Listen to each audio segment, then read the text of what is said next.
So yes mga kababayan, mayong hapon dia sa mga taga subaybay, lalo na sa may naghawid og mga orasyon. So karon ipakita ko sa inyo kung paano ko ito sunugin itong mga orasyon nga gikan sa mungkado nga ilang gihatag sa unang mga panahon. So karon bani ko ninyo kana ilang mga gamit man na sila. Dapat lang gid sunugin na kasi hindi naman to kailangan na ngayon kasi yun na nga, naghanap tayo ng kaligtasan sa sarili natin. So ayan, pakita ko sa inyo kung paano ko susunugin itong mga gamit na ito. Lahat, mga librita, mga saliko, mga tawag lang pajama, purong, tanan, lahat susunugin natin yan, mga habak, ano pa, mga kulintas dyan, mga bagol nga walay mata. So pakita ko sa inyo kung paano susunugin guys. So tingnan ninyo. So atensyon mga mungkado dyan sa Camiguin province dyan sa Bangon. Ayan, pakita ko sa inyo kung paano ko susunugin ito yung mga gamit ninyo. Di ba? So ayan, para rin kayo mamulat sa tamang paniniwala. So ayan oh. So pakita ko sa inyo. Surrender ko na ito lahat para susunugin. Para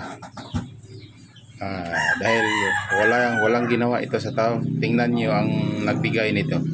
Nagkalitsi-litsi din ang buhay. Dahil yun na nga, wala talagang asinso pa ang taong maghahawak o maghahawak nitong ganitong klaseng bagay na walang maitulong sa tao.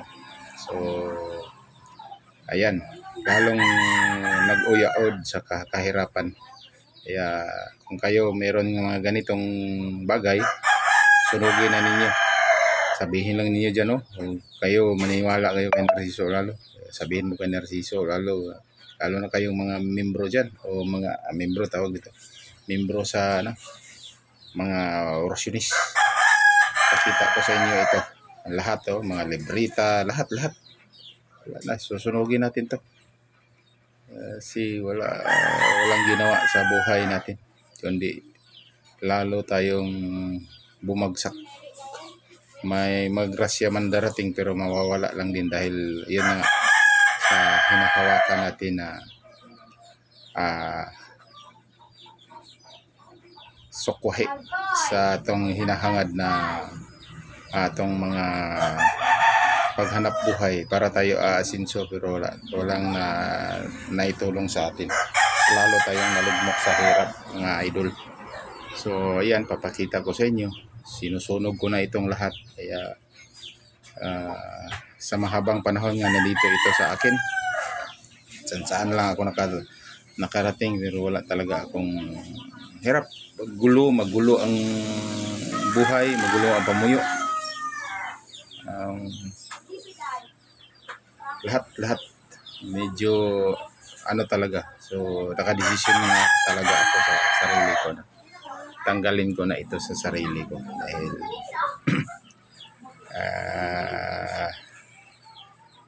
kung hanap tayo ng kaligtasan, wala din tayo, baka mapahamak pa tayo sa huling mga araw dito. So yan lang, pakita ko sa inyo lang ganito talaga ang dapat gawin para mamula tayo sa tunay na paniniwala na may Diyos na buhay sa sarili natin at mga tagapaglikha, tagapagligtas.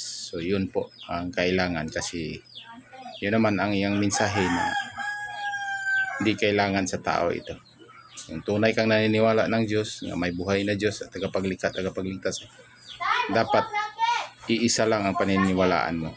Buhay na Diyos at yung material na ginagamit niya dito sa ibabaw sa lupa na si Master Narciso lalo. Yun po ang dapat paniniwalaan natin para ma-meet natin ang ating hinahangad na kaligtasan habang buhay pa tayo, mga kababayan natin Pilipino. O sino man ang naghahawak ng ganito, kayo na ang magpasya sa sarili ninyo, magdesisyon. Hindi ko kayo aagnihin pero papakita ko lang sa inyo na kailangan ko talaga itong susunugin dahil yun na nga, ako'y nagsishare ng tama na paniniwala, pero may nandyan pa rin ito nagpaiwan sa sarili ko, kaya tinanggal ko na. Kumbaga dinidesisyonan ko na sa sarili ko na. Yan nga ang sabi ko sa inyo, na dahan-dahanin ko ang sarili ko sa pagbabago. Ayan po. So sana po mamulat din tayong lahat. Kayo din dyan mga idol, mga orasyonis, sana po mamulat kayo sa katotohanan para makamit ninyo ang kaligtasan. 3 pilang: pagbabago, pagsisisi, at lubos na paniwala. Yun lang po ang kailangan ng Diyos sa atin, bawat isa sa atin mga tao. So yun lang, maraming salamat po. I-share niyo.